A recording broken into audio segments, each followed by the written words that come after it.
Hi, and thanks for joining us on At Ease, the military podcast of Thomas Nelson Community College. I'm Gary Pounder.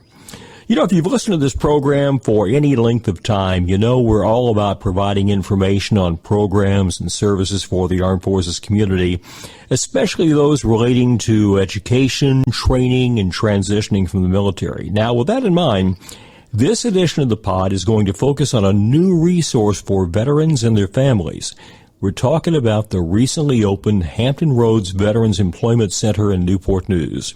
The center's director, Mr. Sultan Camp, is going to join us in a moment to talk about the center and how it can help you.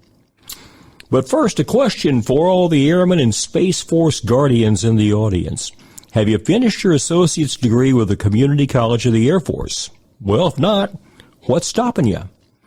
Well, the Air Force did some research a few years back and found out the biggest barrier to graduation wasn't the long work hours or deployments.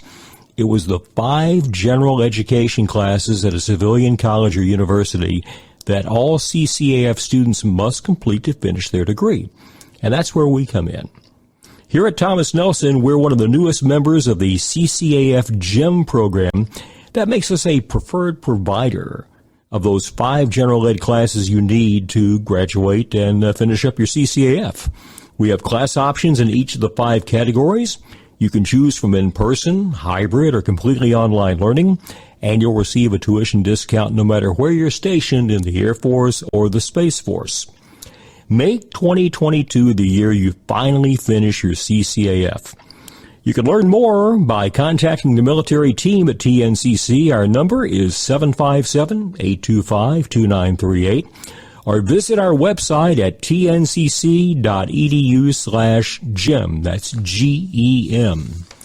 Finishing your CCAF in 2022? It's closer than you think. At Thomas Nelson, Becoming Virginia Peninsula Community College. As I mentioned in the intro a moment ago, we're talking today with an old friend of the podcast, Sultan Camp. He was on here about a year ago. At that time, he was the lead military talent acquisition manager for Newport News Shipbuilding, helping the shipyard acquire the right folks to make sure that we can produce the needed Navy vessels for the 21st century and beyond. Well, now he's moved on to a new mission, new role. He is now director of the Hampton Roads Veterans Employment Center. It's a brand new resource for military veterans, military family members here in the local area. And first of all, Sultan, welcome back to the podcast. Gary, it's a pleasure to be here. Happy New Year. Happy New Year to you too, sir. I got to ask you, you're doing a great job down there at the shipyard. What prompted you to kind of pull up stakes and take on this new mission at the Veterans Employment Center? Well, Gary, it's been a culmination of about a 13-year journey. Give you a little bit of background about myself for those folks that didn't catch the last podcast. My first job when I actually got out of the Navy many moons ago was teaching the transition assistance classes over there at Naval Station Norfolk. Got the opportunity to see probably about 24,000 transitions, but realized that, hey, I was teaching material, but I didn't have any real-world experience. So I became a third-party recruiter, recruiting for companies like Google, Pepsi, Hershey's, those companies that were looking for military talent, but more importantly, willing to pay for it. And had a great experience doing that. However, most of the companies that I worked for were outside of Virginia. So when the opportunity came to not only work with a company that was involved with our national security, but keeping some of that military talent here in Hampton Roads, that became attractive. So was over there at our wonderful Newport News Shipbuilding Company for about 5 years. And the Hampton Roads Workforce Council, they originally opened a Veteran Employment Center in Norfolk about 3 years ago. So 2018 is when that center opened. And they were looking for a director for both sites. They wanted to retain our military community here in Hampton Roads, but also wanted someone who had the background of the transition space. And more importantly, Gary, they were willing to give me a blank sheet of paper, my friend, and said, hey, listen, Sultan, take all those 13 years of experience and build something special. And let's talk about that for a second. Given the long history you have working in the transition space, as you were kind of designing this new Veterans Employment Center in Newport News, What were some of the things you wanted to bring to the center? What were some of the things you wanted to incorporate in the program that can best serve that military community? Gotcha. So to give you the answer to that, Gary, I actually have to go back about 10 years. So back when I used to teach TAP 2010, 2011, the old TAP curriculum had a lot of dead time in there. And over there, we had the flexibility to bring in vetted external speakers. So, for example, Thomas Nelson Community College, we would bring you guys in, the 300 folks going through there every week. We would give you some podium time because you were vetted partners, added value to the service member. If you didn't get any podium time, we had those wide hallways that we could at least get you a table up there. Mm-hmm. Well, two things happened in 2010, 2011.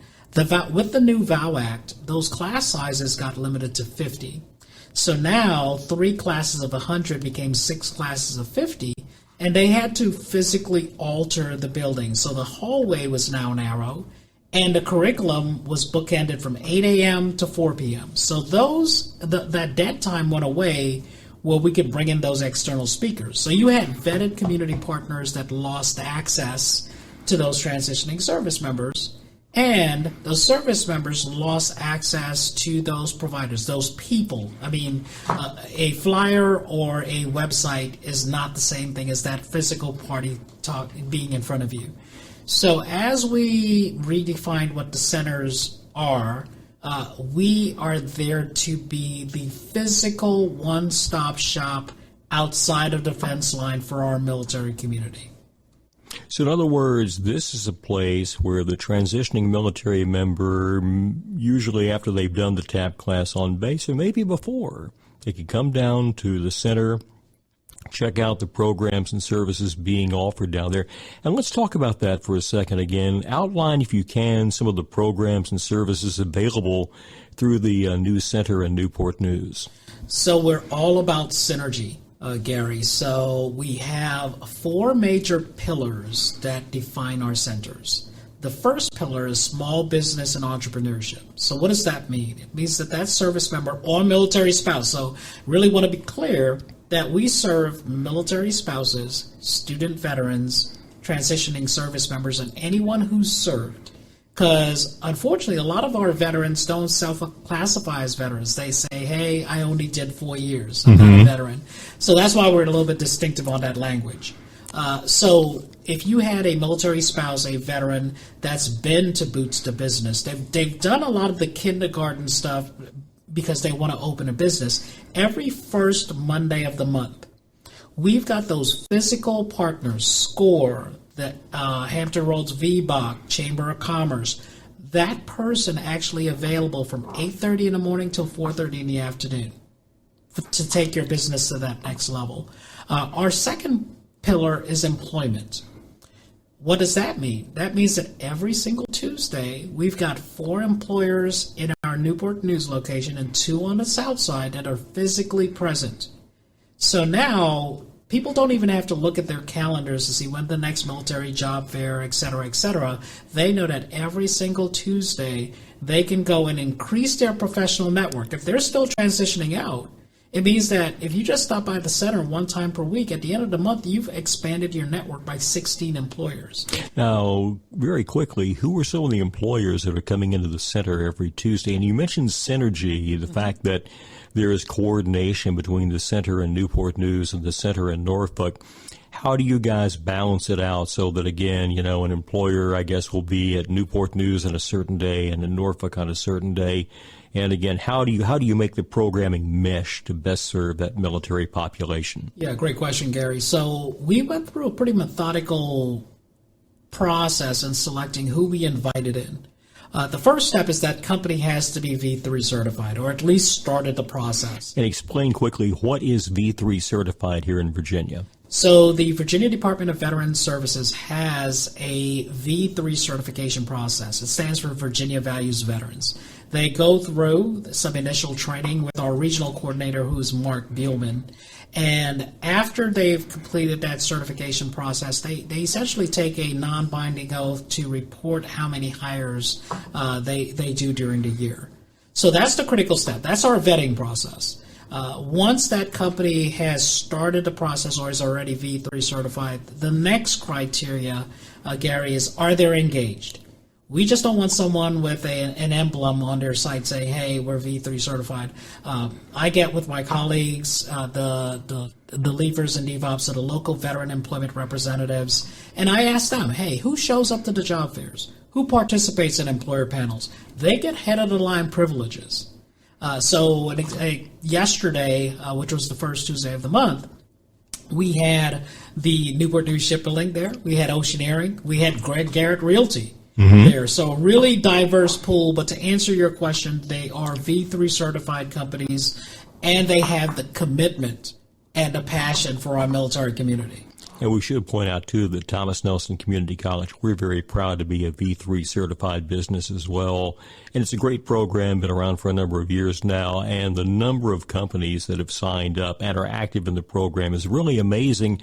And more importantly, these companies have done a really great job in hiring, transitioning military and vets. In fact, I don't have the exact number off the top of my head right now, but I think the total number hired is up in the tens of thousands now.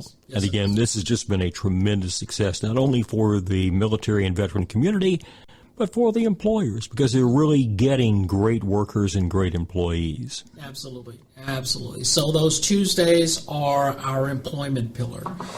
For Wednesdays, so the first and third Wednesdays of the month, Gary, being military as we are, we came up with an acronym called HERO. And HERO stands for Housing/Healthcare, Empowerment, Resiliency, and Opportunity.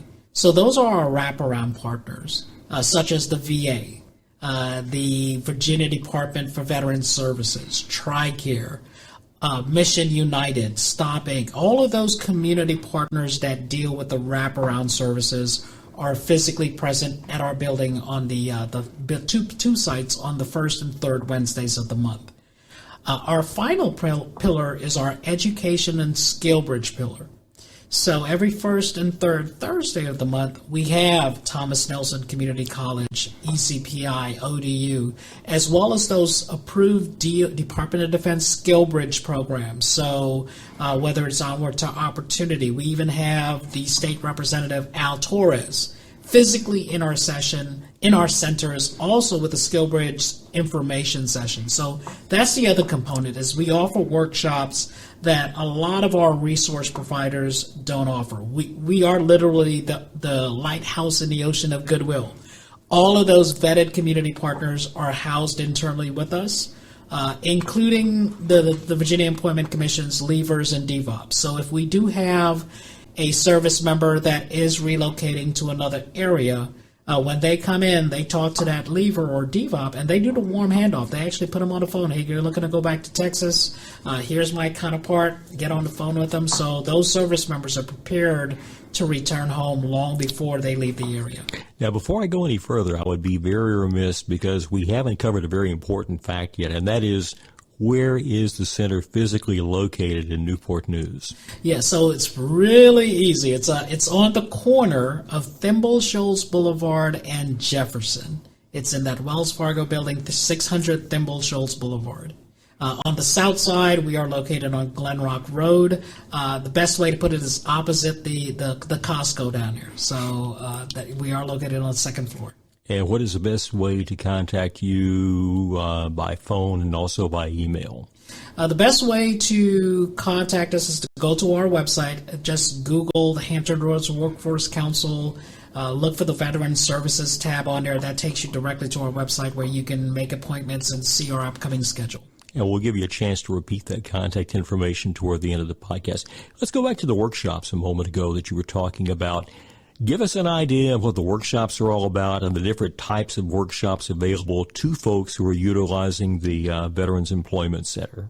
Yeah, so we were really deliberate, Gary, in not duplicating anything that's out there. The TAP program is already doing a phenomenal job. Fleet and Family Support Center, the Army Career Centers, and Airman Readiness Centers are doing a phenomenal job out there. So some of the workshops that we offer supplement those existing workshops. So, for example, how to use recruiters in your job search. A lot of folks don't understand the difference between a headhunter and a recruiter, and how your messaging and interactions with those folks can differ, and to manage your expectations. So that's one workshop. The other workshop that we offer is how to negotiate salary. There are a lot of workshops out there that talk about interviewing techniques, but very little on how do you effectively negotiate your salary. One other workshop that we offer is how to use social media in your job search. How do you use Twitter? How do you use LinkedIn? How do you create an effective LinkedIn profile? And then the fourth component is through our after tap workshops. So one critical piece of that is an employer panel, where you hear it straight from the horse's mouth on what they're looking for, how long should your resume be, and best practices. All very, very important and valuable information there. You mentioned the employer panel a moment ago, and I've got to believe that must be a real eye-opener for some of the military and vets going through the center down there, because you think, well, I've done all this, I've got this certification, I've got these degrees and everything, so employers ought to be lining up to hire me, and in many cases, that's not the case.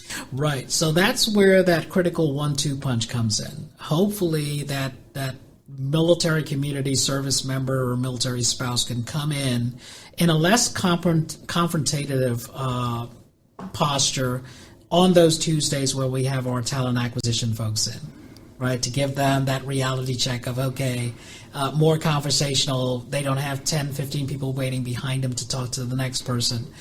So that's where the first step in managing those expectations. The other thing that some of those workshops, for example, LinkedIn, offers that stark reality. If you are a commanding officer out there and you believe that you're a chief executive officer, well, what does LinkedIn tell you? Find other commanding officers that are chief executive officers, and those search results may be stunning.